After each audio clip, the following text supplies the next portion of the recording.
लगभग 20 किੱਲੇ ਮੱਕੀ ਬੀਜੀ ਹੈ ਜੀ, ਜਿਹਦੇ 4 ਕਿੱਲੇ ਆਪਣੀ ਹੈ, 16 ਕਿੱਲੇ ਠੇਕੇ ਤੇ ਲੈ ਕੇ ਮੱਕੀ ਬੀਜੀ ਆ। ਉਹਦਾ ਕਾਰਨ ਇਹ ਸੀਗਾ ਵੀ ਮੈਂ ਪਸ਼ੂਆਂ ਦਾ ਕੰਮ ਜ਼ਿਆਦਾ ਕਰਦਾ। ਦੇਖੋ ਇਹ ਕੋਆਪਰੇਟਿਵ ਘਰਾਣਿਆਂ ਦਾ ਜਿਹੜੀ ਪਸ਼ੂਆਂ ਦੀ ਫੀਡ ਖੁਰਾਕ ਹੈ ਉਹ ਬਹੁਤ ਮਹਿੰਗੀ ਹੋ ਗਈ।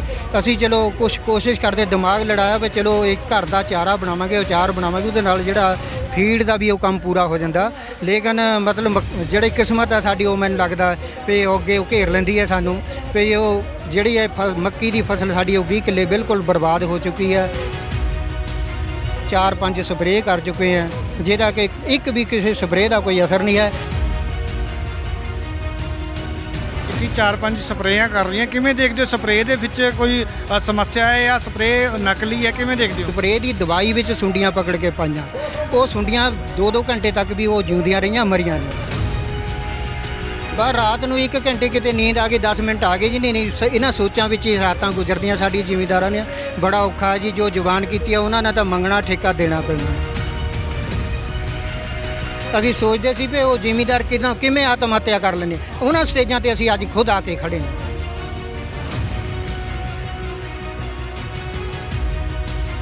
ਕੀ ਉਮੀਦ ਰੱਖਦੇ ਹੋ ਅੱਜ ਇੱਥੇ ਪਹੁੰਚੇ ਹੋ? ਕੀ ਲੱਗਦਾ ਹੱਲ ਹੋਊਗਾ ਸਮੱਸਿਆ ਦਾ? ਦੇਖੋ ਇਹ ਗੁੰਗੀਆਂ ਬੋਲੀਆਂ ਸਰਕਾਰਾਂ ਬਹੁਤੀ ਉਮੀਦ ਤਾਂ ਰੱਖਦੇ ਨਹੀਂ, ਪਰ ਫਿਰ ਵੀ ਮਤਲਬ ਅਸੀਂ ਕੁਛ ਆਸ, ਮਾਂ ਕੋਲੋਂ ਬੱਚਾ ਜ਼ਰੂਰ ਆਸ ਰੱਖਦਾ। ਸਰਕਾਰ ਜਿਹੜੀ ਉਹ ਹਰ ਇੱਕ ਦੀ ਪ੍ਰਸ਼ਾਸਨ ਹੈ, ਜਿਹੜਾ ਸਰਕਾਰ ਹੈ ਮਾਂ ਹੁੰਦੀ ਹੈ, ਉਹਨਾਂ ਦਾ ਫਰਜ਼ ਬਣਦਾ ਉਹ ਮੁੱਢਲੇ ਫਰਜ਼ਾਂ ਨੂੰ ਆਪਣਿਆਂ ਨੂੰ ਪਛਾਣੇ, ਸਾਡੀ ਬਾਂਹ ਪਕੜੇ, ਤਾਂ ਜੋ ਅਸੀਂ ਵੀ ਆਪਣੇ ਪੈਰਾਂ 'ਤੇ ਖਲੋ ਸਕੀਏ।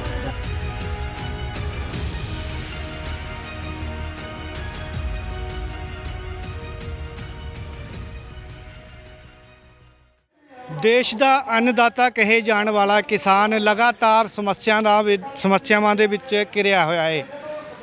ਜਿੱਥੇ ਖੇਤੀ ਕਾਨੂੰਨਾਂ ਨੂੰ ਲੈ ਕੇ ਲਗਾਤਾਰ 1 ਸਾਲ ਤੋਂ ਕਿਸਾਨ ਸੰਘਰਸ਼ ਕਰ ਰਹੇ ਨੇ, ਦਿੱਲੀ ਦੇ ਬਾਰਡਰਾਂ ਉੱਤੇ ਡਟੇ ਹੋਏ ਨੇ। ਤੇ ਬੀਤੇ ਦਿਨੇ ਗੰਨੇ ਦੀਆਂ ਕੀਮਤਾਂ ਨੂੰ ਲੈ ਕੇ ਕਿਸਾਨਾਂ ਨੇ ਜਲੰਧਰ ਦੇ ਵਿੱਚ ਧਰਨਾ ਦਿੱਤਾ ਸੀ। ਇੱਕ ਸਮੱਸਿਆ ਦਾ ਹੱਲ ਹਲੇ ਹੋਇਆ ਨਹੀਂ ਤੇ ਦੂਸਰੀ ਸਮੱਸਿਆ ਹੋਰ ਖੜੀ ਹੋ ਗਈ ਹੈ। ਜੀ ਹਾਂ, ਸਭ ਤੋਂ ਵੱਡੀ ਸਮੱਸਿਆ ਫਸਲਾਂ ਦੇ ਉੱਤੇ ਸੁੰਡੀ ਦੀ ਹੈ, ਜਿਸ ਕਾਰਨ ਜ਼ਿਲ੍ਹਾ ਰੋਪੜ ਦੇ ਵਿੱਚ ਹਜ਼ਾਰਾਂ ਏਕੜ ਫਸਲਾਂ ਜਿਹੜੀਆਂ ਇੱਕ ਸੁੰਡੀ ਜਿਹੜੀ ਹੈਗੀ ਆ ਮੱਕੀ ਦੀ ਫਸਲ ਨੂੰ ਲੱਗੀ ਆ, ਉਸਨੇ ਤਬਾਹ ਕਰਕੇ ਰੱਖ ਦਿੱਤੀਆਂ ਨੇ। ਤੇ ਅੱਜ ਉਸ ਸਮੱਸਿਆ ਨੂੰ ਲੈ ਕੇ ਕਿਸਾਨਾਂ ਦਾ ਇਕੱਠ ਹੋਇਆ ਹੈ ਰੋਪੜ ਦੇ ਮਹਾਰਾਜਾ ਰਣਜੀਤ ਸਿੰਘ ਬਾਗ ਦੇ ਵਿੱਚ। ਗੱਲ ਕਰਾਂਗੇ ਇਸ ਨੂੰ ਲੈ ਕੇ ਕਿ ਕਿਸ ਤਰ੍ਹਾਂ ਦੀਆਂ ਸਮੱਸਿਆਵਾਂ ਕਿਸਾਨਾਂ ਨੂੰ ਆ ਰਹੀਆਂ ਹੈ। ਸਤਿ ਸ਼੍ਰੀ ਅਕਾਲ ਜੀ, ਕੀ ਨਾਮ ਹੈ ਜੀ? ਸਤਿ ਸ਼੍ਰੀ ਅਕਾਲ ਜੀ, ਬਜਿੰਦਰ ਸਿੰਘ ਹੈ ਜੀ ਮੇਰਾ ਨਾਮ, ਗੋਬਿੰਦਪੁਰ ਬੇਲਾ। ਅੱਛਾ, ਕਿੰਨੀ ਜਿਹੜੀ ਹੈਗੀ ਆ ਫਸਲ ਬੀਜੀ ਸੀ, ਕਿਸ ਤਰ੍ਹਾਂ ਦੀ ਸਮੱਸਿਆ? ਮੈਂ ਲਗਭਗ 20 ਕਿੱਲੇ ਮੱਕੀ ਬੀਜੀ ਹੈ ਜੀ, ਜਿਹਦੇ 4 ਕਿੱਲੇ ਆਪਣੀ ਹੈ, 16 ਕਿੱਲੇ ਠੇਕੇ ਤੇ ਲੈ ਕੇ ਮੱਕੀ ਬੀਜੀ ਆ। ਉਹਦਾ ਕਾਰਨ ਇਹ ਸੀਗਾ ਵੀ ਮੈਂ ਪਸ਼ੂਆਂ ਦਾ ਕੰਮ ਜ਼ਿਆਦਾ ਕਰਦਾ। ਦੇਖੋ ਇਹ ਕੋਆਪਰੇਟਿਵ ਘਰਾਣਿਆਂ ਦਾ ਜਿਹੜੀ ਪਸ਼ੂਆਂ ਦੀ ਫੀਡ ਖੁਰਾਕ ਹੈ ਉਹ ਬਹੁਤ ਮਹਿੰਗੀ ਹੋ ਗਈ। ਅਸੀਂ ਚਲੋ ਕੁਛ ਕੋਸ਼ਿਸ਼ ਕਰਦੇ, ਦਿਮਾਗ ਲੜਾਇਆ ਵੀ ਚਲੋ ਇੱਕ ਘਰ ਦਾ ਚਾਰਾ ਬਣਾਵਾਂਗੇ, ਅਚਾਰ ਬਣਾਵਾਂਗੇ, ਉਹਦੇ ਨਾਲ ਜਿਹੜਾ ਫੀਡ ਦਾ ਵੀ ਉਹ ਕੰਮ ਪੂਰਾ ਹੋ ਜਾਂਦਾ। ਲੇਕਿਨ ਮਤਲਬ ਜਿਹੜੀ ਕਿਸਮਤ ਹੈ ਸਾਡੀ, ਉਹ ਮੈਨੂੰ ਲੱਗਦਾ ਵੀ ਉਹ ਅੱਗੇ ਉਹ ਘੇਰ ਲੈਂਦੀ ਹੈ ਸਾਨੂੰ, ਵੀ ਉਹ ਜਿਹੜੀ ਹੈ ਮੱਕੀ ਦੀ ਫਸਲ ਸਾਡੀ ਉਹ 20 ਕਿੱਲੇ ਬਿਲਕੁਲ ਬਰਬਾਦ ਹੋ ਚੁੱਕੀ ਹੈ। 4-5 ਸਪਰੇਅ ਕਰ ਚੁੱਕੇ ਹਾਂ, ਜਿਹਦਾ ਕਿ ਇੱਕ ਵੀ ਕਿਸੇ ਸਪਰੇਅ ਦਾ ਕੋਈ ਅਸਰ ਨਹੀਂ ਹੈ। ਬਾਕੀ ਉਹ ਜੋ ਫਸਲ ਹੈ ਵੀ ਬਚੀ ਕੁਛ ਮਾੜੀ ਮੋਟੀ, ਉਹ ਪਸ਼ੂਆਂ ਨੂੰ ਪਾਣ ਯੋਗ ਨਹੀਂ ਹੈਗੀ, ਨਾ ਖਾਣ ਯੋਗ ਹੈ, ਨਾ ਪਸ਼ੂਆਂ ਨੂੰ ਪਾਣ ਯੋਗ ਹੈ। ਉਹ ਬਿਲਕੁਲ ਸਪਰੇਅ ਦੀ ਗੱਲ ਕੀਤੀ, 4-5 ਸਪਰੇਆਂ ਕਰ ਰਹੀਆਂ, ਕਿਵੇਂ ਦੇਖਦੇ ਹੋ? ਸਪਰੇਅ ਦੇ ਵਿੱਚ ਕੋਈ ਸਮੱਸਿਆ ਹੈ ਜਾਂ ਸਪਰੇਅ ਨਕਲੀ ਹੈ, ਕਿਵੇਂ ਦੇਖਦੇ ਹੋ? ਦੇਖੋ ਸਪਰੇਅ ਦੇ ਵਿੱਚ ਸਾਨੂੰ ਇਹਨਾਂ ਜ਼ਿਮੀਂਦਾਰਾਂ ਨੂੰ ਬਾਕੀ ਨੌਲੇਜ ਨਹੀਂ ਹੋ ਸਕਦਾ। ਅਸੀਂ ਸਪਰੇਅ ਦੀ ਦਵਾਈ ਵਿੱਚ ਸੁੰਡੀਆਂ ਪਕੜ ਕੇ ਪਾਈਆਂ, ਉਹ ਸੁੰਡੀਆਂ 2-2 ਘੰਟੇ ਤੱਕ ਵੀ ਉਹ ਜਿਉਂਦੀਆਂ ਰਹੀਆਂ, ਮਰੀਆਂ ਨਹੀਂ। ਸਾਡਾ ਤਾਂ ਪਿਓਰ ਦਵਾਈ ਦੇ ਵਿੱਚ ਬਿਨਾਂ ਦਵਾਈਆਂ ਵਿੱਚ ਪਾਈਆਂ, ਔਰ ਦਿਖਾਈਆਂ ਵੀ ਹੈ ਉਹਨਾਂ ਨੂੰ, ਦੁਕਾਨਾਂ ਵਾਲਿਆਂ ਨੂੰ ਲੈ ਕੇ ਵੀ ਭਾਈ ਇਹ ਤਾਂ ਮਰਦੀਆਂ ਨਹੀਂ ਹੈਗੀਆਂ। ਉਹ ਕਹਿੰਦੇ ਜੀ ਇਹ ਜ਼ਹਿਰ ਹੈ, 70 ਘੰਟੇ ਬਾਅਦ ਅਸਰ ਕਰਦਾ ਹੈ। ਸਾਨੂੰ ਤਾਂ ਕੋਈ ਅਸਰ ਕਰਦਾ ਦਿਖਦਾ 70 ਘੰਟੇ ਤਾਂ ਫਸਲ ਖਾ ਜਾਂਦੀ ਹੈ ਸੁੰਡੀ। ਬਿਲਕੁਲ ਕੋਈ ਅਸਰ ਕਰਦਾ ਦਿਖਦਾ ਨਹੀਂ ਜੀ। ਬਰਬਾਦੀ ਹੋਈ ਹੈ, ਅਸੀਂ ਖੇਤਾਂ ਵੱਲ ਜਾਣਾ ਵੀ ਛੱਡ ਦਿੱਤਾ, ਕਿਉਂਕਿ ਅਸੀਂ ਅਟੈਕ ਹੋ ਕੇ ਇੱਥੇ ਡਿੱਗ ਸਕਦੇ ਖੇਤਾਂ, ਜੋ ਸਾਡਾ ਹਾਲਾਤ ਬਣੇ ਆ ਇਸ ਵੇਲੇ। ਤੇ ਜਿਹੜੀਆਂ 5-5 ਸਪਰੇਆਂ ਵੀ ਕਰਤੀਆਂ ਇੰਨੀਆਂ ਜ਼ਹਿਰੀਲੀਆਂ, ਕੀ ਲੱਗਦਾ ਉਹ ਜਿਹੜੀ ਫਸਲ ਚਾਰਾ ਬਣਾਉਣ ਦੇ ਕੰਮ ਪਸ਼ੂਆਂ ਤੇ ਕਿੱਦਾਂ ਦੇ ਮਾੜੇ ਪ੍ਰਭਾਵ ਪੈਣਗੇ?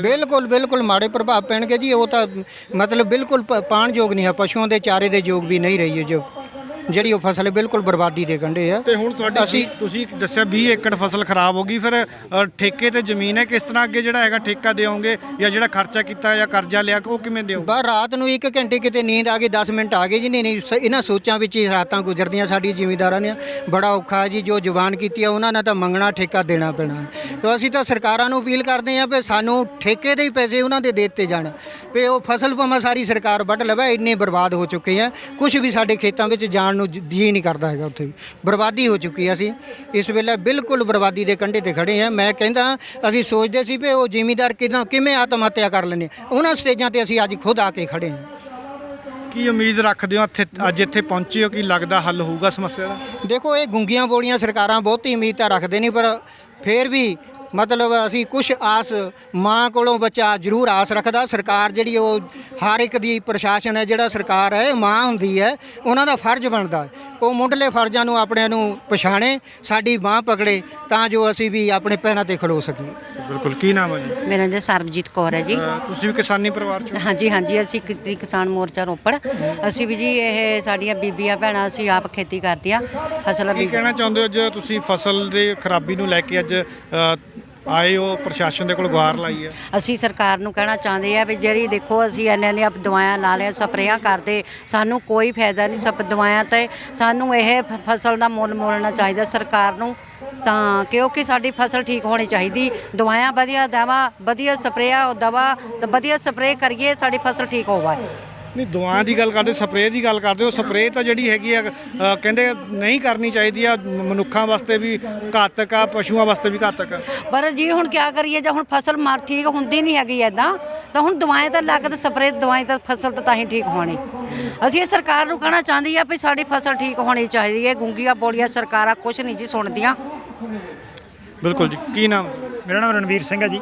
ਸਰ ਅੱਜ ਇੱਥੇ ਇਕੱਠ ਹੋਇਆ ਹੈ, ਫਸਲਾਂ ਦੇ ਨੁਕਸਾਨ ਨੂੰ ਲੈ ਕੇ ਫਾਰਮ ਵੀ ਭਰੇ ਜਾ ਰਹੇ ਨੇ, ਕਿਵੇਂ ਦੇਖਦੇ ਹੋ ਕੀ ਜਿਹੜਾ ਹੈਗਾ ਸਰਕਾਰ ਦਾ ਰਵੱਈਆ, ਕਿਸਾਨਾਂ ਦੇ ਅੱਗੇ ਕੀ ਅਲਟੀਮੇਟਮ ਸਰਕਾਰ ਨੂੰ ਦੇ ਰਹੇ ਨੇ? ਦੇਖੋ ਅਸੀਂ ਆਪਣੀ ਪੰਜਾਬ ਸਟੂਡੈਂਟਸ ਯੂਨੀਅਨ ਵੱਲੋਂ ਅੱਜ ਕਿਸਾਨਾਂ ਦੀ ਹਮਾਇਤ ਦੇ ਵਿੱਚ ਆਏ ਹਾਂ ਜੀ। ਅਸੀਂ ਸਰਕਾਰ ਤੋਂ ਮੰਗ ਕਰਦੇ ਹਾਂ ਕਿ ਸੁੰਡੀ ਦੇ ਨਾਲ ਬਹੁਤ ਵੱਡਾ ਨੁਕਸਾਨ ਹੋਇਆ, 20,000 ਰੁਪਈਆ ਕਿੱਲਾ ਜਿਹੜਾ ਕਿਸਾਨਾਂ ਨੂੰ ਮੁਆਵਜ਼ਾ ਦਿੱਤਾ ਜਾਵੇ, ਤੇ ਜਿਹੜੀਆਂ ਦੋਸ਼ੀ ਬੀਜ ਕੰਪਨੀਆਂ ਤੇ ਦਵਾਈ ਕੰਪਨੀਆਂ ਨੇ ਉਹਨਾਂ ਦੇ ਉੱਤੇ ਕਾਨੂੰਨੀ ਕਾਰਵਾਈ ਕੀਤੀ ਜਾਵੇ। ਇਹ ਪੰਜਾਬ 'ਚ ਪਹਿਲੇ ਕੇਸ ਨਹੀਂ, ਪਹਿਲਾਂ ਵੀ ਬਹੁਤ ਵੱਡੀ ਪੱਧਰ ਤੇ 2015 ਦੇ ਵਿੱਚ ਚਿੱਟੀ ਸੁੰਡੀ ਨੇ ਨਰਮੇ ਤੇ ਹਮਲਾ ਕੀਤਾ, ਉਦੋਂ ਕਿਸਾਨਾਂ ਦਾ ਬਹੁਤ ਵੱਡਾ ਨੁਕਸਾਨ ਹੋਇਆ। ਹੁਣ ਸਾਡਾ ਨੂਰਪੁਰ ਵੇਦੀ ਹੈ। ਨੂਰਪੁਰ ਵੇਦੀ ਇੱਕ ਪੂਰਾ ਇਲਾਕਾ ਛੋਟੀ ਕਿਸਾਨੀ ਆ, ਇੱਥੇ ਕੋਈ 2 ਕਿੱਲੇ 1.5 ਕਿੱਲੇ ਜ਼ਮੀਨ ਆ, ਤੇ ਉਸੇ ਸੁੰਡੀ ਮੱਕੀ ਬੀਜੀ ਜਾਂਦੀ ਆ। ਇਸ ਵਾਰ ਮੀਂਹ ਲੇਟ ਪਏ ਨੇ, ਮੱਕੀ ਲੇਟ ਹੋਣ ਦੇ ਕਰਕੇ ਕਿਸਾਨਾਂ ਨੇ ਜਦੋਂ ਮੱਕੀ ਬੀਜੀ ਤਾਂ ਸੁੰਡੀ ਦਾ ਹਮਲਾ ਹੋਇਆ। ਦੂਜੀ ਤੀਜੀ ਵਾਰ ਮੱਕੀ ਬੀਜੀ ਆ ਲੋਕਾਂ ਨੇ ਖੇਤ ਵਾਹ ਕੇ, ਪਰ ਫਿਰ ਹਮਲਾ ਹੋਇਆ। ਅਸੀਂ ਪ੍ਰਸ਼ਾਸਨ ਨੂੰ ਕੱਲ੍ਹ ਚੈਲੰਜ ਕੀਤਾ ਬਈ ਨੂਰਪੁਰ ਵੇਦੀ ਦੇ ਕਿਸੇ ਪਿੰਡ 'ਤੇ ਸਾਨੂੰ ਲੈ ਚੱਲੋ ਤੁਸੀਂ। ਹਰੇਕ ਪਿੰਡ ਦੇ ਵਿੱਚ 80% ਤੋਂ ਵੱਧ ਨੁਕਸਾਨ ਆ ਮੱਕੀ ਦਾ। ਅੱਜ ਪ੍ਰਸ਼ਾਸਨ ਨੇ ਟੀਮਾਂ ਭੇਜੀਆਂ ਨੇ, ਤੇ ਉਹ ਵੀ ਜਦੋਂ ਹੁਣ ਧਰਨਾ ਕਰਕੇ, ਉੱਦਾਂ ਸਰਕਾਰ ਬਿਲਕੁਲ ਬੋਲੀ ਹੋ ਚੁੱਕੀ ਆ, ਇਹ ਗੱਲ ਸੁਣਨ ਲਈ ਤਿਆਰ ਨਹੀਂ ਸੀ। ਟੀਮਾਂ ਦੀ ਗੱਲ ਕਰ ਰਹੇ ਹੋ ਤੁਸੀਂ, ਅਜਿਹੀਆਂ ਟੀਮਾਂ ਜਿਹੜੀਆਂ 2019 ਦੇ ਵਿੱਚ ਜਦੋਂ ਹੜ੍ਹ ਆਏ ਸੀ ਅਗਸਤ ਦੇ ਵਿੱਚ, ਕਿਸਾਨਾਂ ਨੂੰ ਜਿਹੜਾ ਹੈਗਾ ਨੁਕਸਾਨ ਹੋਇਆ ਸੀ ਜਾਂ ਆਮ ਲੋਕਾਂ ਦਾ, ਟੀਮਾਂ ਗਈਆਂ ਸੀ, ਸਰਵੇ ਹੋਇਆ ਸੀਗਾ, ਪਰ ਅੱਜ ਤੱਕ ਉਹ ਲੋਕ ਕਹਿੰਦੇ ਸਾਨੂੰ ਮੁਆਵਜ਼ਾ ਨਹੀਂ ਮਿਲਿਆ। ਕਿਤੇ ਇਹ ਜਿਹੜਾ ਹੈਗਾ ਸਰਵੇ ਤੋਂ ਬਾਅਦ ਮੁਆਵਜ਼ਾ ਨਹੀਂ ਮਿਲਦਾ, ਫਿਰ ਅੱਗੇ ਕੀ ਜਿਹੜਾ ਹੈਗਾ ਕਿਸਾਨਾਂ ਦਾ ਰੁਖ ਰਹੂਗਾ? ਦੇਖੋ ਇਹ ਤਾਂ ਜਿੱਥੇ ਜਥੇਬੰਦਕ ਸੰਘਰਸ਼ ਨਹੀਂ ਹੁੰਦਾ, ਉੱਥੇ ਬਹੁਤ ਤਰ੍ਹਾਂ ਦੀਆਂ ਰਿਪੋਰਟਾਂ ਸਰਕਾਰ ਬਣਾ ਕੇ ਆਪਦੇ ਟੇਬਲਾਂ ਦਾ ਸ਼ਿਕਾਰ ਬਣਾ ਲੈਂਦੀ ਆ, ਪਰ ਕਿਤੇ ਤੇ ਅਮਲ ਨਹੀਂ ਹੁੰਦਾ। ਪਰ ਅਸੀਂ ਹੁਣ ਜਥੇਬੰਦੀ ਵੱਲੋਂ ਫੈਸਲਾ ਕੀਤਾ, 10 ਦਿਨ ਪ੍ਰਸ਼ਾਸਨ ਨੂੰ ਦਿੱਤੇ ਆ। 1 ਤਰੀਕ ਨੂੰ 1 ਸਤੰਬਰ ਨੂੰ ਅਸੀਂ ਅਗਲੇ ਸੰਘਰਸ਼ ਦਾ ਐਲਾਨ ਕਰਨਾ ਬਈ ਜਾਂ ਤਾਂ ਜਿਹੜਾ ਬੁੰਗਾ ਸਾਹਿਬ ਨੈਸ਼ਨਲ ਹਾਈਵੇ ਆ ਉਹ ਬੰਦ ਕੀਤਾ ਜਾਊਗਾ, ਜਾਂ ਮੰਤਰੀਆਂ ਦੇ ਘਰਾਂ ਦੇ ਜਿਹੜੇ ਘਰਾਓ ਕੀਤੇ ਜਾਣਗੇ। ਇਹ 1 ਤਰੀਕ ਨੂੰ ਅਸੀਂ ਐਲਾਨ ਕਰਾਂਗੇ ਜੇ ਇਹਨਾਂ ਨੇ ਨਾ ਚੰਗੇ ਢੰਗ ਨਾਲ ਕੰਮ ਕੀਤਾ। ਮਤਲਬ 1 ਸਤੰਬਰ ਤੱਕ ਮੁਆਵਜ਼ਾ ਦੇਣ ਦੀ ਮੰਗ ਕਰ ਰਹੇ ਹੋ ਜਾਂ ਕਿਸ ਤਰ੍ਹਾਂ? 1 ਸਤੰਬਰ ਤੱਕ ਮਿਲਣਾ ਚਾਹੀਦਾ ਪੈਸੇ? 1 ਸਤੰਬਰ ਦੇ ਤੱਕ ਇੱਕ ਪ੍ਰੋਸੈਸ ਆ ਜੀ, ਇੱਥੋਂ ਰਿਪੋਰਟ ਜਾਣੀ ਆ। ਅੱਜ ਜਿਹੜੀ ਟੀਮ ਜਾ ਰਹੀ ਆ ਵੀ ਕਿੰਨੇ % ਨੁਕਸਾਨ ਆ, ਉਸ ਤੋਂ ਬਾਅਦ ਸਪੈਸ਼ਲ ਗਰਦੌਰੀਆਂ ਦਾ ਆਰਡਰ ਹੋਣਾ ਹੈਗਾ। ਉਹ ਆਰਡਰ 1 ਤਰੀਕ ਤੱਕ ਜੇ ਕਰਵਾਉਂਦਾ ਪ੍ਰਸ਼ਾਸਨ ਤਾਂ ਠੀਕ ਆ, ਨਹੀਂ ਅਸੀਂ ਉਸ ਤੋਂ ਬਾਅਦ ਫਿਰ ਅਗਲੇ ਸੰਘਰਸ਼ ਦਾ ਐਲਾਨ ਕਰਾਂਗੇ। ਤੇ ਜਦੋਂ ਇਹ ਤੁਹਾਡੇ ਜਿਹੜੇ ਹੈਗੇ ਆ ਲੈ ਕੇ ਇਕੱਠੇ ਕੀਤੇ ਕਿਸਾਨ, ਸੋਸ਼ਲ ਮੀਡੀਆ ਤੇ ਵੀ ਤੁਸੀਂ ਇਸ਼ਤਿਹਾਰ ਪਾਏ ਆ, ਕਿਸਾਨਾਂ ਨੂੰ ਇਕੱਠੇ ਹੋਣ ਦੀ ਅਪੀਲ ਕੀਤੀ ਆ, ਤੇ ਬਾਹਰ ਦੇ ਜਿਹੜੇ ਲੋਕ ਆ ਜਾਂ ਪੰਜਾਬ ਦੇ ਚਿੰਤਕ ਲੋਕ ਆ, ਉਹ ਕਹਿੰਦੇ ਫਸਲਾਂ ਨੂੰ ਜਿਹੜੀ ਸੁੰਡੀ ਲੱਗੀ ਆ ਉਹ ਤਾਂ ਸ਼ਾਇਦ ਠੀਕ ਹੋ ਜਾਵੇਗੀ, ਮੁਆਵਜ਼ਾ ਹੀ ਮਿਲ ਜਾਏਗਾ, ਪਰ ਜਿਹੜੀਆਂ ਪੰਜਾਬ ਦੀਆਂ ਨਸਲਾਂ ਨੂੰ ਸੁੰਡੀ ਲੱਗੀ ਵੀ 74 ਸਾਲਾਂ ਤੋਂ, ਉਹ ਸੁੰਡੀ ਜਿਹੜੀ ਹੈਗੀ ਆ ਕਦੋਂ ਹੱਲ ਹੋਊਗਾ, ਕਦੋਂ ਪੰਜਾਬ ਦਾ ਜਿਹੜਾ ਹੈਗਾ ਭਲਾ ਹੋਊਗਾ? ਦੇਖੋ ਇਹ ਤਾਂ ਲੋਕਾਂ ਦੇ ਸੰਘਰਸ਼ ਔਰ ਦਬਾਅ ਨਾਲ ਆ ਜੀ। ਜਿਉਂ-ਜਿਉਂ ਲੋਕਾਂ 'ਚ ਚੇਤਨਾ ਵੱਧ ਰਹੀ ਆ, ਲੋਕ ਸਮਝ ਰਹੇ ਨੇ। ਤੁਸੀਂ ਅੱਜ ਦੇਖੋ ਕਿ ਪੰਜਾਬ ਦੇ ਵਿੱਚ ਕਿਸੇ ਪਾਰਟੀ ਨੂੰ ਸਵਾਲ ਕਰਨ ਦੀ ਲੋਕਾਂ ਦੀ ਅੱਗੇ ਹਿੰਮਤ ਨਹੀਂ ਸੀ ਪੈਂਦੀ। ਅੱਜ ਪੰਜਾਬ ਦਾ ਬੱਚਾ ਬਜ਼ੁਰਗ, ਕੀ ਸੁਖਵੀਰ, ਕੀ ਕੈਪਟਨ, ਉਹਨਾਂ ਦੇ ਮੰਤਰੀ, ਸਭ ਨੂੰ ਪਿੰਡਾਂ ਜਾ ਕੇ ਸਵਾਲ ਕਰ ਰਹੇ ਨੇ। ਇਹ ਕਿਸਾਨ ਸੰਘਰਸ਼ ਨੇ ਇੱਕ ਨਵੀਂ ਚੇਤਨਾ ਲਿਆਂਦੀ ਆ। ਇਹ ਸੰਘਰਸ਼ ਨੇ ਲੋਕਾਂ ਦੇ ਵਿੱਚ ਬਹੁਤ ਤਰ੍ਹਾਂ ਦਾ ਬਦਲਾਅ ਲੈ ਕੇ ਆਉਣਾ, ਤੇ ਇਹ ਜਿਹੜੀ ਪੰਜਾਬ ਦੀ ਸਿਆਸਤ ਆ ਉਸ ਨੂੰ ਵੀ ਬਦਲੂਗਾ ਜੀ। ਤੇ ਕੀ ਲੱਗਦਾ ਕਿ ਜਿਹੜਾ ਸਰਕਾਰ ਜਿਹੜੀ ਹੈਗੀ ਆ ਹੁਣ ਬੀਤੇ ਦਿਨ ਗੰਨੇ ਨੂੰ ਲੈ ਕੇ ਜਦੋਂ ਸੰਘਰਸ਼ ਕੀਤਾ ਗਿਆ, ਕਿਸਾਨਾਂ ਦੇ ਵੱਲੋਂ 4 ਦਿਨ ਧਰਨਾ ਲਗਾਇਆ ਗਿਆ, ਕੈਪਟਨ ਸਾਹਿਬ ਨੇ ਐਲਾਨ ਕਰਤਾ ਵੀ 360 ਰੁਪਏ ਕੁਇੰਟਲ ਜਿਹੜਾ ਦੇਵਾਂਗੇ। ਉਸ ਤੋਂ ਬਾਅਦ ਕਿਸਾਨ ਆਗੂ ਧੰਨਵਾਦ ਕਰਦੇ, ਮੂੰਹ ਮਿੱਠਾ ਕਰਾਉਂਦੇ, ਪਰੰਤੂ ਵਿੱਚ ਕਿਸਾਨਾਂ ਦੇ ਕਮੈਂਟ ਆ ਰਿਹਾ ਖਬਰਾਂ ਦੇ ਵਿੱਚ ਕਿ ਕੈਪਟਨ ਸਾਹਿਬ ਨੇ ਧਰਨੇ ਤੋਂ ਬਾਅਦ ਜਿਹੜਾ ਹੈਗਾ ਐਲਾਨ ਕੀਤਾ ਤੇ ਮੂੰਹ ਮਿੱਠਾ ਕਰਾਉਣ ਦਾ, ਧੰਨਵਾਦ ਕਰਨ ਦਾ ਕੋਈ ਸਮਝ ਨਹੀਂ ਆ ਰਹੀ ਕਿ ਜਿਹੜਾ ਜਥੇਬੰਦੀਆਂ ਵੱਲੋਂ ਕਿਤੇ ਨਾ ਕਿਤੇ ਚੋਣਾਂ ਨੂੰ ਲੈ ਕੇ ਤਾਂ ਨਹੀਂ ਕਿਤੇ ਜਥੇਬੰਦੀਆਂ ਜਿਹੜੀ ਸਪੋਰਟ ਕਰ ਰਹੀਆਂ ਕਾਂਗਰਸ ਨੂੰ, ਇਸ ਤਰ੍ਹਾਂ ਦੇ ਕਮੈਂਟ ਆ ਰਹੇ ਆ ਲੋਕਾਂ ਦੇ। ਨਹੀਂ ਦੇਖੋ, ਸਾਨੂੰ ਵੀ ਲੱਗਦਾ ਵੀ ਇਸ ਤਰ੍ਹਾਂ ਥੋੜਾ ਪਰਹੇਜ਼ ਕਰ ਲੈਣਾ ਚਾਹੀਦਾ ਸੀ ਮੂੰਹ ਮਿੱਠਾ ਕਰਾਉਣ ਤੋਂ, ਕਿਉਂਕਿ ਆਪਾਂ ਨੂੰ ਕੈਪਟਨ ਨੇ ਕੋਈ ਸੌਗਾਤ ਤਾਂ ਦਿੱਤੀ ਨਹੀਂ ਹੈਗੀ। ਉਸਨੇ ਸੌਗਾਤ ਚਲੋ ਜੇ ਵੈਸੇ ਦਿੱਤੀ ਹੁੰਦੀ ਵੀ ਕਰਾਇਆ ਜਾ ਸਕਦਾ ਸੀ, ਪਰ ਧਰਨੇ ਤੋਂ ਬਾਅਦ ਝੁਕਣ ਤੋਂ ਬਾਅਦ ਜਿਹੜਾ ਹੈਗਾ ਕੀਤਾ ਗਿਆ, ਉਸ ਨੂੰ ਲੈ ਕੇ ਸਵਾਲ ਉੱਠ ਰਹੇ ਨੇ। ਹਾਂ, ਇਹ ਦੇਖੋ ਸੰਯੁਕਤ ਮੋਰਚੇ ਦਾ ਆਪਣਾ ਹੁਣ ਅੰਦਰੂਨੀ ਮਾਮਲਾ, ਉਹ ਇਸ ਨੂੰ ਬੈਠ ਕੇ ਕਿਵੇਂ ਨਜਿੱਠਦੇ ਆ। ਲੋਕਾਂ ਨੇ ਆਪਣੀ ਪ੍ਰਤੀਕਿਰਿਆ ਦਿੱਤੀ ਆ, ਕਿਉਂਕਿ ਕੈਪਟਨ ਸਰਕਾਰ ਖਿਲਾਫ ਲੋਕਾਂ ਦਾ ਇੱਕ ਗੁੱਸਾ ਹੈਗਾ, ਇਸ ਕਰਕੇ ਲੋਕਾਂ ਨੂੰ ਲੱਗਦਾ ਕਿ ਉਹਦਾ ਮੂੰਹ ਮਿੱਠਾ ਨਹੀਂ ਕਰਵਾਉਣਾ ਚਾਹੀਦਾ ਸੀ। ਇਹ ਹੁਣ ਸੰਯੁਕਤ ਮੋਰਚਾ ਇਸ ਨੂੰ ਕਿਵੇਂ ਨਜਿੱਠਦਾ ਆਉਣ ਵਾਲੇ ਦਿਨਾਂ 'ਚ, ਇਸ ਤੋਂ ਬਾਅਦ ਆਪਾਂ ਇਹਦੇ ਤੋਂ ਕੀ ਕਮੈਂਟ ਕਰਾਂਗੇ ਜੀ। ਤੇ ਅੱਜ ਜਿਹੜਾ ਡਾਟਾ ਤੁਸੀਂ ਇਕੱਠਾ ਕਰ ਰਹੇ ਹੋ, ਕੀ ਅੰਕੜੇ ਹੈਗੇ ਲਗਭਗ ਅੰਦਾਜ਼ਨ ਜ਼ਿਲ੍ਹੇ ਦੇ ਵਿੱਚ ਕਿੰਨੀ ਕੁ ਫਸਲ, ਕਿੰਨੇ ਕੁ ਕਿਸਾਨਾਂ ਦੀ ਨੁਕਸਾਨ ਹੋਈ ਹੈ, ਕਿੰਨਾ ਕੁ ਜਿਹੜਾ ਹੈਗਾ ਮੁਆਵਜ਼ਾ ਬਣਦਾ? ਦੇਖੋ, ਸਾਨੂੰ ਜੋ ਅੰਦਾਜ਼ਾ ਬਣਦਾ ਵੀ ਇਹ 2.5-3 ਕਰੋੜ ਰੁਪਏ ਦਾ ਮੁਆਵਜ਼ਾ ਹੈਗਾ ਲਗਭਗ ਕਿਸਾਨਾਂ ਦਾ, ਇੰਨਾ ਕਿ ਜਿਹੜਾ ਨੁਕਸਾਨ ਹੋਇਆ 20,000 ਰੁਪਏ ਕਿੱਲੇ ਦੇ ਹਿਸਾਬ ਨਾਲ। ਇਸ ਕਰਕੇ ਜੇ 2.5-3 ਕਰੋੜ ਰੁਪਈਆ ਪੰਜਾਬ ਸਰਕਾਰ ਲਈ ਕੋਈ ਵੱਡੀ ਗੱਲ ਨਹੀਂ, ਪਰ ਜੇ ਉਹ ਨਹੀਂ ਜਾਰੀ ਕਰਨਗੇ ਤਾਂ ਪੋਲੀਟੀਕਲੀ ਸਿਆਸੀ ਤੌਰ 'ਤੇ ਕਾਂਗਰਸ ਸਰਕਾਰ ਲਈ ਇਹ ਬਹੁਤ ਵੱਡਾ ਚੈਲੰਜ ਬਣ ਜਾਣਾ। ਇਹ ਨੂਰਪੁਰ ਬੇਦੀ ਦੇ ਵਿੱਚੋਂ ਐਜੀਟੇਸ਼ਨ ਨੇ ਉੱਠਣਾਗਾ ਤੇ ਸਿਆਸੀ ਤੌਰ ਤੇ ਫਿਰ ਕੈਪਟਨ ਸਰਕਾਰ ਲਈ ਗਲੇ ਦੀ ਹੱਡੀ ਬਣ ਜਾਣਾ ਇਸ ਅੰਦੋਲਨ ਨੇ। ਬਿਲਕੁਲ। ਕੀ ਨਾਮ ਹੈ ਜੀ? ਜਗਦੀਪ ਕੌਰ ਟੱਕੀ। ਕਿਵੇਂ ਦੇਖਦੇ ਹੋ ਕਿਸਾਨ ਕਿਤੇ ਫਸਲਾਂ ਦੀ ਲੜਾਈ ਲੜ ਰਹੇ, ਕਿਤੇ ਨਸਲਾਂ ਦੀ ਲੜਾਈ ਲੜ ਰਹੇ ਹੋ? ਮੁਆਵਜ਼ੇ ਜਿਹੜੇ ਹੈਗੇ 2019 ਚ ਕਈ ਕਿਸਾਨਾਂ ਨੂੰ ਨਹੀਂ ਮਿਲੇ ਹੜ੍ਹਾਂ ਦੇ, ਤੇ ਹੁਣ ਮੁਆਵਜ਼ੇ ਵਾਸਤੇ ਅੱਜ ਤਾਂ ਇਕੱਠੇ ਹੋਏ, ਕੀ ਲੱਗਦਾ ਕਿ ਸਰਕਾਰ ਮੁਆਵਜ਼ਾ ਦੇਵੇਗੀ? ਦੇਖੋ ਜੀ, ਜਦੋਂ ਤੋਂ ਕਿਸਾਨੀ ਅੰਦੋਲਨ ਲੱਗਿਆ ਹੋਇਆ, ਲੋਕਾਂ ਵਿੱਚ ਜਾਗ੍ਰਿਤੀ ਆਈ ਹੈ। ਪਹਿਲਾਂ ਦੇਖੋ ਲੋਕ ਬੋਲ ਨਹੀਂ ਸਕਦੇ ਸੀਗੇ, ਅੱਜ ਕੋਈ ਵੀ ਲੀਡਰ ਨਿਕਲਦਾ, ਚਾਹੇ ਕੋਈ ਮੁੱਖ ਮੰਤਰੀ ਹੈ, ਚਾਹੇ ਕੋਈ ਸੀਐਮ, ਕੋਈ ਵੀ ਕੇਂਦਰੀ ਮੰਤਰੀ ਹੈ, ਚਾਹੇ ਕੋਈ ਵੀ ਹੈ, ਅੱਜ ਲੋਕ ਆਪਣੇ ਉਹਨਾਂ ਨੂੰ ਸਵਾਲ ਪੁੱਛ ਰਹੇ ਹੈ। ਪਹਿਲਾਂ ਲੋਕਾਂ ਨੂੰ ਡਰ ਹੁੰਦਾ ਸੀਗਾ ਵੀ ਕਿਤੇ ਸਾਡੇ ਤੇ ਪਰਚੇ ਨਾ ਹੋ ਜਾਵੇ, ਪਰ ਅੱਜ ਲੋਕ ਇਹ ਕਿਸਾਨ ਅੰਦੋਲਨ ਕਰਕੇ ਇਹ ਸੋਚ ਰਹੇ ਵੀ ਸਾਡੇ ਤੇ ਪਰਚੇ ਹੁੰਦੇ ਹੋਈ ਜਾਵਾ, ਪਰ ਆਉਣ ਵਾਲੀਆਂ ਸਾਡੀਆਂ ਨਸਲਾਂ ਦਾ ਕੋਈ ਸੁਧਾਰ ਹੋ ਸਕੇ। ਮੁਆਵਜ਼ੇ ਸਰਕਾਰਾਂ ਨੇ ਦੇਣੇ ਤਾਂ ਹੈ ਨਹੀਂ। ਤੁਸੀਂ ਜਿਵੇਂ ਦੇਖੇ ਤਾਂ ਆਪਣੇ ਏਰੀਆ ਵਿੱਚ ਪਿਛਲੇ ਸਾਲ ਪਿੰਡਾਂ ਵਿੱਚ ਹੜ੍ਹ ਆਏ ਸੀਗੇ, ਉਹਨਾਂ ਦਾ ਇਹਨਾਂ ਨੇ 10 ਕਰੋੜ ਪਤਾ ਨਹੀਂ ਕਿੰਨੇ ਕਰੋੜ ਰੁਪਇਆ ਪਾਸ ਕੀਤਾ ਸੀ, ਪਰ ਜੇ ਤੁਸੀਂ ਹੁਣ ਗਰਾਊਂਡ ਲੈਵਲ ਤੇ ਜਾ ਕੇ ਦੇਖੋ ਤਾਂ ਉਹਨਾਂ ਨੂੰ ਮੈਂ ਕਹਿੰਦੀ ਕਿਸੇ ਵੀ ਪਿੰਡ ਨੂੰ ਕੋਈ ਮੁਆਵਜ਼ਾ ਨਹੀਂ ਮਿਲਿਆ ਹੋਣਾ ਹੈ। ਇਸ ਕਰਕੇ ਲੋਕਾਂ ਨੂੰ ਆਪਣੇ ਸੰਘਰਸ਼ ਆਪ ਕਰਨੇ ਪੈਣੇ ਤੇ ਇਹਨਾਂ ਸਰਕਾਰਾਂ ਤੋਂ ਡਰਨਾ ਨਹੀਂ ਚਾਹੀਦਾ, ਇਹਨਾਂ ਦੇ ਅੱਗੇ ਆਪਣੇ ਹੱਕ ਲੈਣੇ ਵਾਸਤੇ ਖੜੇ ਹੋਣਾ ਪੈਣਾ। ਬਿਲਕੁਲ ਜੀ। ਕੀ ਨਾਮ ਹੈ ਜੀ? ਮੇਰਾ ਨਾਮ ਵੀਰ ਸਿੰਘ ਬੜਵਾ ਜੀ। ਵੀਰ ਸਿੰਘ ਬੜਵਾ ਜੀ, ਇੱਕ ਗੱਲ ਜਿਹੜੀ ਹੈਗੀ ਆ, ਦੇਸ਼ ਦਾ ਅੰਨਦਾਤਾ ਜਿਹੜਾ ਕਿਸਾਨ ਆ, ਕਣਕ ਉਗਾਉਂਦਾ ਹੈ, ਭੇਜਦਾ, ਉਹਦੇ ਨਾਲ ਪੂਰਾ ਦੇਸ਼ ਜਿਹੜਾ ਹੈਗਾ ਪਲਦਾ, ਬਲਕਿ ਵਿਦੇਸ਼ਾਂ ਨੂੰ ਵੀ ਸਪਲਾਈ ਹੁੰਦੀ ਆ, ਪਰੰਤੂ ਉਹ ਕਿਸਾਨ ਜਿਹੜਾ ਹੈਗਾ ਅੱਜ ਵੀ ਗਰੀਬ ਆ, ਅੱਜ ਵੀ ਆਤਮ ਹੱਤਿਆਵਾਂ ਕਰਦਾ, ਕਰਜ਼ੇ ਦੇ ਹੇਠਾਂ। ਤੇ ਦੂਜੇ ਪਾਸੇ ਕੰਪਨੀਆਂ ਦੀ ਦੇਖੀ ਜਾਵੇ ਗੱਲ ਤਾਂ ਜਿਹੜੀਆਂ ਕਾਰਾਂ ਬਣਾਉਂਦੀਆਂ, ਮੋਬਾਈਲ ਬਣਾਉਂਦੀਆਂ, ਉਹ ਕਰੋੜਾਂਪਤੀ ਬਣਦੀ ਜਾ ਰਹੀਆਂ। ਮਤਲਬ ਉਹ ਜਿਹੜਾ ਕਿਸਾਨ ਆ ਅੰਨ ਪੈਦਾ ਕਰਦਾ, ਉਹ ਤਾਂ ਗਰੀਬ ਹੋ ਰਿਹਾ, ਕੰਪਨੀਆਂ ਅਮੀਰ ਹੋ ਰਹੀਆਂ। ਜਾਂ ਵਿਚੋਲੀਏ ਆੜਤੀਆਂ ਦੀ ਗੱਲ ਕੀਤੀ ਜਾਵੇ, ਉਹ ਕਰੋੜਾਂ ਰੁਪਏ ਜਿਹੜੇ ਹੈਗੇ ਆ ਕਰੋੜਾਂਪਤੀ ਬਣ ਚੁੱਕੇ ਆ, ਪਰ ਕਿਸਾਨ ਦਾ ਜਿਹੜਾ ਅੰਨਦਾਤਾ ਉਹਨੂੰ ਫਸਲ ਦਾ ਮੁੱਲ ਨਹੀਂ ਮਿਲਦਾ, ਧਰਨੇ ਲਾਣੇ ਪੈ ਰਹੇ ਆ, ਆਤਮ ਹੱਤਿਆਵਾਂ ਕਰਨੀਆਂ ਪੈਂਦੀਆਂ। ਕਿਵੇਂ ਦੇਖਦੇ ਹੋ? ਦੇਖੋ ਜੀ, ਇਹਦੇ ਵਿੱਚ ਤੁਸੀਂ ਕਿਸਾਨਾਂ ਦੀ ਮਾੜੀ ਕਿਸਮਤ ਕਹਿ ਲਓ, ਜਾਂ ਸਾਡੀ ਜਿਹੜੀ ਆਪਾਂ ਸਰਕਾਰ ਚੁਣ ਕੇ ਭੇਜਦੇ ਆ ਕਿ ਉਹ ਸਾਡਾ ਕੁਝ ਭਲਾ ਕਰੂਗੀ, ਪਰ ਉਹ ਸਰਕਾਰਾਂ ਦੀ ਨੀਤੀ ਹੈ ਜਿਹੜੀ ਉਹ ਕਾਰਪੋਰੇਟਾਂ ਵਾਸਤੇ ਕੰਮ ਕਰਦੀ ਹੈ, ਜਦ ਕਿ ਕਿਸਾਨ ਉਹਨੂੰ ਇੱਕ ਇੱਕ ਵੋਟ ਪਾ ਕੇ ਇਹ ਸੋਚ ਕੇ ਭੇਜਦੇ ਆ ਬੜੇ ਉਤਸ਼ਾਹ ਦੇ ਨਾਲ ਕਿ ਚਲੋ ਇਹ ਆਪਾਂ ਆਪਣੇ ਬੰਦੇ ਚੁਣੇ ਆ ਤੇ ਇਹ ਜਾ ਕੇ ਕੁਝ ਕਿਸਾਨਾਂ ਦਾ ਸੁਧਾਰ ਕਰੂਗੇ। ਤੇ ਕੋਈ ਵੀ ਆਪਣਾ ਕੰਪਨੀ ਹੈ, ਚਾਹੇ ਕੋਈ ਗੱਡੀ ਬਣਾਉਂਦੀ ਹੈ ਤੇ ਜਾਂ ਕੋਈ ਪ੍ਰੋਡਕਟ ਬਣਾਉਂਦੀ ਹੈ, ਮੰਨ ਲਓ ਤੁਸੀਂ ਕਿਸਾਨ ਤੋਂ ਹੀ ਕੋਈ ਦਾਲਾਂ ਲੈ ਕੇ ਉਹਨੂੰ ਪੈਕਿੰਗ ਕਰਦੀ ਹੈ ਪ੍ਰੋਸੈਸ ਕਰਕੇ, ਪਰ ਜਿਹੜਾ ਉਹਦਾ ਰੇਟ ਆ ਉਹ ਖੁਦ ਤੈਅ ਕਰਦੇ ਆ ਕਿ ਉਹ 'ਤੇ ਕਿੰਨਾ ਖਰਚਾ ਆਇਆ, ਤੇ ਉਹਦਾ ਜਿੰਨਾ ਵੀ ਟੋਟਲ ਖਰਚਾ ਜੋੜ ਕੇ ਉਹ ਤੋਂ ਬਾਅਦ ਜਿਹੜਾ ਉਹਦਾ ਪ੍ਰੋਫਿਟ ਹੈ ਸਾਰਿਆਂ ਡੀਲਰਾਂ ਦਾ, ਉਹ ਜੋੜ ਕੇ ਉਹਦਾ ਰੇਟ ਤੈਅ ਕੀਤਾ ਜਾਂਦਾ ਹੈ। ਪਰ ਕਿਸਾਨ ਦੀ ਇੰਨੀ ਮਾੜੀ ਕਿਸਮਤ ਕਿ ਹੁਣ ਤੱਕ ਕਿਸਾਨ ਜਿਹੜੀ ਫਸਲ ਆਪ ਖੇਤ ਵਿੱਚ ਪੈਦਾ ਕਰਦਾ ਹੈ ਉਹਦਾ ਰੇਟ ਹੈ ਉਹ ਦੂਜੇ ਬੰਦੇ ਤੈਅ ਕਰਦੇ ਆ। ਸੋ ਇਹ ਬਹੁਤ ਹੀ ਮਾੜੀ ਕਿਸਮਤ ਹੈ ਜਾਂ ਸਰਕਾਰਾਂ ਦੀ ਅਣਗਹਿਲੀ ਹੈ ਕਿ ਅੱਜ ਤੱਕ ਕਦੇ ਵੀ ਕਿਸਾਨ ਨੂੰ ਇਹ ਅਧਿਕਾਰ ਨਹੀਂ ਮਿਲਿਆ ਕਿ ਉਹ ਆਪਣੇ ਖੇਤ ਦੇ ਵਿੱਚ ਫਸਲ ਪੈਦਾ ਕਰਕੇ ਉਹਦਾ ਮੁੱਲ ਹੈ ਜਿਹੜਾ ਉਹ ਤੈਅ ਕਰ ਸਕੇ। ਪਰ ਕੰਪਨੀਆਂ ਨੂੰ ਇਹਨਾਂ ਨੇ ਛੂਟ ਦਿੱਤੀ ਹੋਈ ਹੈ ਕਿ ਕੰਪਨੀ ਕੋਈ ਵੀ ਚੀਜ਼ ਪੈਦਾ ਕਰਦੀ ਹੈ, ਕੁਝ ਵੀ ਬਣਾਉਂਦੀ ਹੈ, ਉਹ ਆਪਣੇ ਸਾਰੇ ਖਰਚੇ ਜੋੜ ਕੇ ਬਕਾਇਦਾ ਆਪਣਾ ਜਿਹੜੀ ਜਗ੍ਹਾ ਦੇ ਉੱਤੇ ਉਹਦੀ ਫੈਕਟਰੀ ਲੱਗੀ ਹੈ ਉਹਦਾ ਕਿਰਾਇਆ ਵੀ ਜੋੜ ਕੇ ਤਦ ਉਹ ਜਿਹੜਾ ਪ੍ਰੋਫਿਟ ਵਿੱਚ ਜੋੜ ਕੇ ਉਹਦਾ ਰੇਟ ਤੈਅ ਕਰਦੀ ਹੈ।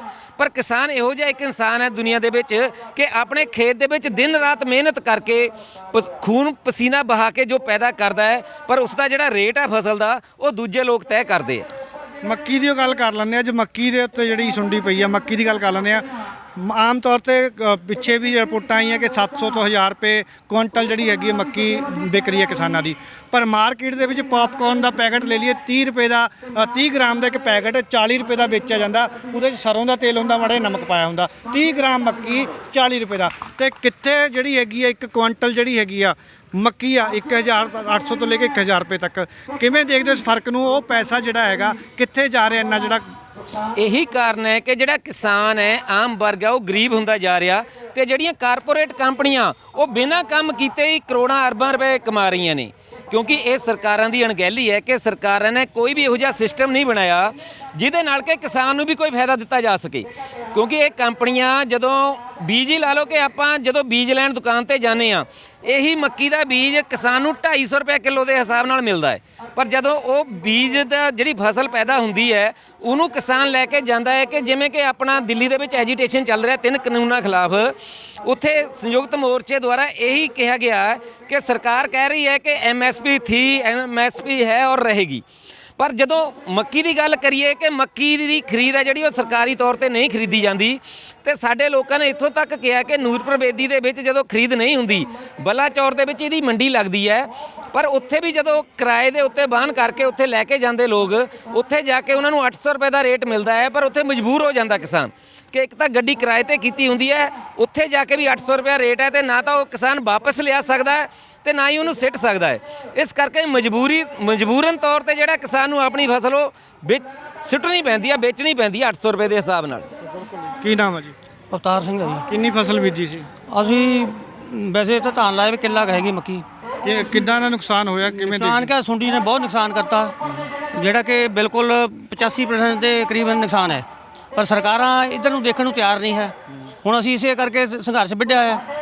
ਦਿੱਲੀ ਵੀ ਸੰਘਰਸ਼ ਚੱਲ ਰਿਹਾ, ਉੱਥੇ ਵੀ ਜਾਂਦੇ ਆ। ਇਹਦਾ ਨੁਕਸਾਨ ਲਈ ਜ਼ਿੰਮੇਵਾਰ ਕਿਸ ਨੂੰ ਮੰਗਦੇ ਹੋ? ਬੀਜ ਵੀ ਆਇਆ, ਸਪਰੇਆਂ ਵੀ ਕੀਤੀਆਂ, ਉਹਦੇ ਬਾਵਜੂਦ ਨੁਕਸਾਨ ਹੋ ਰਿਹਾ, ਕਿਸ ਨੂੰ ਜ਼ਿੰਮੇਵਾਰ? ਇਹ ਸਰਕਾਰਾਂ ਵੀ ਹੈ ਤੇ ਕਾਰਪੋਰੇਟ ਕੰਪਨੀਆਂ ਜਿਹੜੀਆਂ ਬੀਜ ਦਵਾਈਆਂ ਭੇਜ ਰਹੀਆਂ, ਇਹ ਉਹਨਾਂ ਦੀ ਮਿਹਰਬਾਨੀ ਨਾਲ ਸਭ ਕੁਝ ਹੋ ਰਿਹਾ। ਹਾਂ, ਇਹ ਜਾਨੀ ਸਰਕਾਰਾਂ ਇਹਨਾਂ ਦੇ ਨਾਲ ਮਿਲੀਆਂ ਵਾ, ਜਿਹੜੀਆਂ ਚੁਣ ਕੇ ਭੇਜਦੇ ਆ, ਇਹਨਾਂ ਦਾ ਪੱਖ ਪੂਰਦੀਆਂ, ਨਾ ਕਿ ਕਿਸਾਨਾਂ ਦਾ ਪੱਖ ਪੂਰਦੀਆਂ। ਅੱਛਾ, ਲੋਕ ਜਿਹੜੇ ਹੈਗੇ ਕਮੈਂਟ ਕਰਦੇ ਸੋਸ਼ਲ ਮੀਡੀਆ ਤੇ, ਕਹਿੰਦੇ ਚਲੋ ਮੱਕੀ ਦੀ ਫਸਲ ਨੂੰ ਸੁੰਡੀ ਲੱਗੀ ਆ, ਕਿਤੇ ਨਾ ਕਿਤੇ ਸਰਕਾਰ ਹੱਲ ਕਰਦੇ, ਨਹੀਂ ਹੱਲ ਕਰਦੀ ਤਾਂ ਕਿਸਾਨ ਆਪਣੇ ਆਪ ਹੱਲ ਕਰ ਲੈਣਗੇ। ਪਰੰਤੂ ਜਿਹੜੀ ਪੰਜਾਬ ਦੀਆਂ ਨਸਲਾਂ ਨੂੰ ਸੁੰਡੀ ਲੱਗੀ ਹੈ 74 ਸਾਲਾਂ ਤੋਂ, ਉਹ ਨਸਲਾਂ ਖਾ ਰਹੀ ਹੈ, ਨਸਲਾਂ ਖਤਮ ਹੋ ਰਹੀਆਂ, ਨਸ਼ੇ ਹੋਣ ਭਾਵੇਂ ਹੋਰ ਹੁਣ, ਉਹ ਜਿਹੜੀ ਹੈਗੀ ਹੈ ਸੁੰਡੀ ਨੂੰ ਕਦੋਂ ਹੱਲ ਹੋਊਗਾ? ਉਹਦਾ ਕਦੋਂ ਛੁਟਕਾਰਾ ਮਿਲੂਗਾ ਪੰਜਾਬ ਦੇ ਨੌਜਵਾਨਾਂ ਨੂੰ ਜਾਂ ਪੰਜਾਬ ਨੂੰ, ਪੰਜਾਬੀਆਂ ਨੂੰ? ਉਹ ਵੀ ਹੁਣ ਲੋਕ ਜਾਗਰੂਕ ਹੋ ਗਏ ਆ, ਜਦ ਤੋਂ ਕਿਸਾਨ ਅੰਦੋਲਨ ਦਿੱਲੀ ਵਿੱਚ ਚੱਲ ਰਿਹਾ, ਹੁਣ ਕਿਸਾਨ ਜਾਗਰੂਕ ਹੋ ਗਏ, ਬੋਲਣ ਲੱਗ ਗਏ ਆ। ਤੇ ਨਹੀਂ ਤਾਂ ਚੁੱਪ ਕਰਕੇ ਆਪਣੇ ਕੰਮਾਂ 'ਚ ਡਟੇ ਰਹਿੰਦੇ ਸੀਗੇ, ਤੇ ਇਹ ਲੀਡਰ ਸੁਣਦੇ ਨਹੀਂ ਸੀ ਬਿਲਕੁਲ। ਪਰ ਹੁਣ ਲੋਕ ਲੱਗ ਪਏ, ਹੁਣ ਇਹਨਾਂ ਲੀਡਰਾਂ ਨੂੰ ਸਵਾਲ ਪੁੱਛਣੇ ਸ਼ੁਰੂ ਕਰਤੇ ਆ, ਤੇ ਘਰਾਓ ਕਰਨੇ ਇਹਨਾਂ ਦੇ ਸ਼ੁਰੂ ਕਰਤੇ ਆ। ਇਹਨਾਂ ਪਿੰਡਾਂ 'ਚ ਵੜਨਾ ਬੰਦ ਕਰ ਦੇਣਾ ਹੁਣ। ਪਿੰਡਾਂ 'ਚ ਤਾਂ ਬੰਦ ਕਰ ਦੇਣਾ, ਪਰੰਤੂ ਉੱਥੇ ਜੇ ਕਿਸਾਨ ਲੀਡਰਾਂ ਦੀ ਗੱਲ ਕੀਤੀ ਜਾਵੇ, ਉਹਨਾਂ ਦਾ ਆਪਸ ਵਿੱਚ ਏਕਾ ਨਹੀਂ ਹੈਗਾ। ਇੱਕ ਜਿਹੜਾ ਬਿਆਨ ਦੇ ਦਿੰਦਾ ਕਹਿੰਦਾ ਸਿਰਫ BJP ਦਾ ਘਰਾਓ ਕਰਨਾ, ਤੇ ਦੂਜਾ ਜਿਹੜਾ ਬਿਆਨ ਦੇ ਦਿੰਦਾ ਵੀ ਸਾਰੀਆਂ ਪਾਰਟੀਆਂ ਦਾ ਕਰਨਾ, ਤੇ ਬਾਅਦ 'ਚ ਬਿਆਨ ਆ ਜਾਂਦਾ ਵੀ ਕਿਸੇ ਦਾ ਨਹੀਂ ਕਰਨਾ, ਸਿਰਫ BJP ਦਾ ਕਰਨਾ। ਆਪਸ ਵਿੱਚ ਜਿਹੜੀ ਏਕਤਾ ਨਹੀਂ ਕਿਤੇ ਨਾ ਕਿਤੇ ਕਿਸਾਨ ਲੀਡਰਾਂ ਦੇ ਵਿੱਚ। ਨਹੀਂ, ਏਕਤਾ ਹੈਗੀ ਆ, ਐਸੀ ਕੋਈ ਗੱਲ ਨਹੀਂ। ਸੰਯੁਕਤ ਕਿਸਾਨ ਮੋਰਚੇ 'ਚ ਏਕਤਾ ਹੈ, ਸਿਰਫ ਇਹੀ ਆ ਵੀ ਬਿਆਨ ਕਿਉਂ ਬਦਲਦੇ ਰਹਿੰਦੇ ਲਗਾਤਾਰ? ਨਹੀਂ, ਬਿਆਨ ਕੋਈ ਗੱਲ ਨਹੀਂ ਬਦਲ ਰਹਿੰਦੇ, ਪਰ ਆਪਣੇ ਸਟੈਂਡ ਪਰ ਖੜੇ ਆ। ਇਹ BJP ਦਾ ਪੱਕਾ ਘਰਾ ਹੋਇਆ, ਜਾਨੀ ਇਹਨਾਂ ਤਾਂ ਵੜ ਨਹੀਂ ਦੇਣਾ ਪਿੰਡਾਂ 'ਚ। ਬਾਕੀਆਂ ਨੂੰ ਸਵਾਲ ਪੁੱਛਣੇ ਆ, ਇਹ ਸਵਾਲ ਪੁੱਛਣ ਜਾਂ ਅਸੀਂ ਇਹਨੂੰ ਸਵਾਲ ਪੁੱਛਦੇ ਆ ਤਾਂ ਇਹ ਪਿੰਡਾਂ 'ਚ ਵੜਨ ਨੂੰ ਤਿਆਰ ਨਹੀਂ ਹੈ। ਸਵਾਲਾਂ ਦਾ ਜਵਾਬ ਨਹੀਂ ਇਹਨਾਂ ਨੂੰ ਪਤਾ ਬਿਲਕੁਲ। ਸੋ ਬਿਲਕੁਲ ਰੂਪਨਗਰ ਦੇ ਮਹਾਰਾਜਾ ਰਣਜੀਤ ਸਿੰਘ ਤੋਂ ਤੁਹਾਨੂੰ ਦਿਖਾ ਰਹੇ ਹਾਂ, ਬਾਗ ਤੋਂ ਤਸਵੀਰਾਂ ਉਹ ਤੁਹਾਨੂੰ ਦਿਖਾਉਂਦੇ ਆ। ਧਰਨੇ ਦੇ ਵਿੱਚ ਇੱਕ ਧਰਨਾ ਨਹੀਂ ਕਹਿ ਸਕਦੇ ਇਹਨੂੰ, ਇੱਕ ਇਕੱਠ ਕੀਤਾ ਹੈ ਅੱਜ। ਫਿਲਹਾਲ ਜਿਹੜਾ ਕਿਸਾਨਾਂ ਨੇ ਇੱਕ ਚੇਤਾਵਨੀ ਦਿੱਤੀ ਹੈ ਸਰਕਾਰ ਤੇ ਪ੍ਰਸ਼ਾਸਨ ਨੂੰ ਕਿ ਮੁਆਵਜ਼ਾ ਅਗਰ ਨਹੀਂ ਮਿਲਿਆ ਤਾਂ ਆਉਣ ਵਾਲੇ ਦਿਨਾਂ ਦੇ ਵਿੱਚ ਜਿਹੜਾ ਤਿੱਖਾ ਸੰਘਰਸ਼ ਹੋਵੇਗਾ, ਹਾਈਵੇ ਜਾਮ ਕੀਤਾ ਜਾਵੇਗਾ। ਤੁਹਾਨੂੰ ਦਿਖਾ ਰਹੇ ਹਾਂ ਤਸਵੀਰਾਂ ਰੋਪੜ ਦੇ ਮਹਾਰਾਜਾ ਰਣਜੀਤ ਸਿੰਘ ਬਾਗ ਦੀਆਂ। ਸੋ ਤੁਸੀਂ ਦੇਖ ਸਕਦੇ ਹੋ ਕਿ ਕਿਸਾਨਾਂ ਦਾ ਲਗਾਤਾਰ ਇਕੱਠ ਹੋਇਆ। ਸੋ ਤਸਵੀਰਾਂ ਦਿਖਾ ਰਹੇ ਤੁਹਾਨੂੰ, ਉਹ ਮੱਕੀ ਦੀ ਫਸਲ ਵੀ ਦਿਖਾਉਂਦੇ ਤੁਹਾਨੂੰ, ਮੱਕੀ ਦੀ ਫਸਲ ਜਿਸ ਦੇ ਉੱਤੇ ਜਿਹੜੀ ਹੈਗੀ ਹੈ ਸੁੰਡੀ ਪਈ ਹੈ। ਇਹ ਫਸਲ ਜਿਹੜੀ ਹੈਗੀ ਨਾਲ ਲੈ ਕੇ ਆਏ ਕਿਸਾਨ। ਸੋ ਇਹ ਦੇਖ ਸਕਦੇ ਹੋ ਤੁਸੀਂ ਕਿਸ ਤਰ੍ਹਾਂ ਜਿਹੜੀ ਹੈਗੀ ਆ ਸੁੰਡੀ ਨੇ ਪੂਰੀ ਮੱਕੀ ਦੀ ਫਸਲ ਜਿਹੜੀ ਹੈਗੀ ਤਬਾਹ ਕੀਤੀ ਹੋਈ ਆ। ਤੁਸੀਂ ਦੇਖ ਸਕਦੇ ਹੋ ਕਿ ਪੂਰੀ ਖਾ ਚੁੱਕੀ ਹੈ ਸੁੰਡੀ ਇਸ ਨੂੰ। ਇਹ ਸੁੰਡੀ ਦੇਖ ਸਕਦੇ ਹੋ ਕਿ ਆਹ ਜਿਹੜੀ ਸੁੰਡੀ ਆ, ਇਹ ਜਿਹੜੀ ਸੁੰਡੀ ਆ ਇਸ ਦੇ ਵੱਲੋਂ ਜਿਹੜਾ ਹੈਗਾ ਪੂਰੀ ਮੱਕੀ ਦੀ ਫਸਲ ਜਿਹੜੀ ਆ ਦੇਖ ਸਕਦੇ ਹੋ ਤੁਸੀਂ ਤਸਵੀਰਾਂ। ਇਹ ਜਿਹੜੀ ਸੁੰਡੀ ਆ ਸਪਰੇਆਂ ਦੇ ਨਾਲ ਵੀ ਨਹੀਂ ਮਰ ਰਹੀ। ਵੱਡਾ ਜਿਹੜਾ ਸਵਾਲ ਕਰ ਰਹੇ ਨੇ ਕਿਸਾਨ ਕਿ ਕੰਪਨੀਆਂ ਦੀਆਂ ਜਿਹੜੀਆਂ ਕਿ ਸਪਰੇਆਂ ਜਿਹੜੀਆਂ ਮਾੜੀਆਂ ਨੇ, ਸਪਰੇਆਂ ਦੇ ਉੱਤੇ ਸਵਾਲ ਉੱਠ ਰਿਹਾ, ਬੀਜਾਂ ਦੇ ਸਵਾਲ ਉੱਠ ਰਿਹਾ। ਤੋਂ ਲਗਾਤਾਰ ਕਿਸਾਨਾਂ ਨੇ ਅਲਟੀਮੇਟਮ ਦਿੱਤਾ ਪ੍ਰਸ਼ਾਸਨ ਨੂੰ ਕਿ ਅਗਰ 10 ਦਿਨਾਂ ਦੇ ਵਿੱਚ ਜਿਹੜੀ ਹੈਗੀ ਆ ਗਰਦੌਰੀ ਦੀ ਕਾਰਵਾਈ ਪੂਰੀ ਨਾ ਕੀਤੀ ਗਈ ਤਾਂ 10 ਦਿਨਾਂ ਤੋਂ ਬਾਅਦ ਅਗਲੇ ਸੰਘਰਸ਼ ਦਾ ਐਲਾਨ ਕੀਤਾ ਜਾਵੇਗਾ। ਤੇ ਕਿਸਾਨਾਂ ਨੇ ਫਾਰਮ ਭਰ ਕੇ ਪ੍ਰਸ਼ਾਸਨ ਨੂੰ ਦਿੱਤੇ ਆ। ਲਗਭਗ 95% ਮੱਕੀ ਦੀ ਫਸਲ ਜਿਹੜੀ ਹੈਗੀ ਜ਼ਿਲ੍ਹੇ ਦੇ ਵਿੱਚ ਖਰਾਬ ਹੋ ਚੁੱਕੀ ਆ। ਪਰੰਤੂ ਲੋਕ ਇੱਕ ਵੱਡਾ ਜਿਹੜਾ ਹੈਗਾ ਪੰਜਾਬ ਦੇ ਚਿੰਤਕ ਸਵਾਲ ਕਰ ਰਹੇ ਨੇ ਕਿ ਮੱਕੀ ਦੀ ਫਸਲ ਨੂੰ ਜੋ ਸੁੰਡੀ ਲੱਗੀ ਆ ਉਹਦਾ ਸ਼ਾਇਦ ਹੱਲ ਹੋ ਜਾਵੇਗਾ, ਸ਼ਾਇਦ ਸਰਕਾਰਾਂ ਮੁਆਵਜ਼ਾ ਦੇ ਦੇਣਗੀਆਂ। ਪਰੰਤੂ ਜੋ ਪੰਜਾਬ ਨੂੰ 74 ਸਾਲਾਂ ਤੋਂ ਸੁੰਡੀ ਲੱਗੀ ਆ, ਸਿਆਸਤਦਾਨਾਂ ਦੀ ਸੁੰਡੀ ਲੱਗੀ ਆ, ਜੋ ਨੌਜਵਾਨ ਪੀੜ੍ਹੀ ਨੂੰ ਖਾ ਰਹੀ ਹੈ, ਲਗਾਤਾਰ ਪੰਜਾਬ ਦੀ ਨਸਲਾਂ ਨੂੰ ਖਾ ਰਹੀ ਹੈ, ਉਸ ਤੋਂ ਛੁਟਕਾਰਾ ਕਦੋਂ ਮਿਲੇਗਾ? ਵੱਡੇ ਸਵਾਲ ਜਿਹੜੇ ਹੈਗੇ ਆ ਕੀਤੇ ਜਾ ਰਹੇ ਆ ਲੋਕਾਂ ਦੇ ਵੱਲੋਂ, ਸ਼ੁਭਚਿੰਤਕਾਂ ਦੇ ਵੱਲੋਂ, ਜੋ ਪੰਜਾਬ ਦੇ ਸ਼ੁਭਚਿੰਤਕ ਨੇ। ਤੇ ਇਸ ਨੂੰ ਲੈ ਕੇ ਹੁਣ ਕਿਸਾਨਾਂ ਦਾ ਮਸਲਾ ਹੱਲ ਹੋਵੇਗਾ ਕਿ ਨਹੀਂ ਹੋਵੇਗਾ, ਇਹ ਆਉਣ ਵਾਲੇ ਦਿਨਾਂ ਵਿੱਚ ਦੇਖਣਾ ਹੋਵੇਗਾ। ਫਿਲਹਾਲ ਕਿਸਾਨਾਂ ਨੇ ਚੇਤਾਵਨੀ ਦਿੱਤੀ ਆ ਕਿ ਅਗਰ 1 ਸਤੰਬਰ ਤੱਕ ਗਰਦੌਰੀ ਦੀ ਜਿਹੜੀ ਹੈਗੀ ਕਾਰਵਾਈ ਪੂਰੀ ਨਹੀਂ ਹੋਈ ਤਾਂ ਅਗਲੇ ਸੰਘਰਸ਼ ਦੇ ਤਹਿਤ ਜ਼ਿਲ੍ਹਾ ਰੋਪੜ ਦੇ ਵਿੱਚ ਵੱਡੇ ਨੈਸ਼ਨਲ ਹਾਈਵੇ ਜਾਮ ਕਰਕੇ ਸਰਕਾਰ ਤੇ ਪ੍ਰਸ਼ਾਸਨ ਖਿਲਾਫ ਵੱਡਾ ਸੰਘਰਸ਼ ਉਲੀਕਿਆ ਜਾਵੇਗਾ। ਸਤਨਾਮ ਸਿੰਘ ਦੇ ਨਾਲ ਸੱਜਣ ਸਿੰਘ ਸੈਣੀ, ਰੂਪਨਗਰ, ਪੰਜਾਬੀ ਲੋਕ ਚੈਨਲ।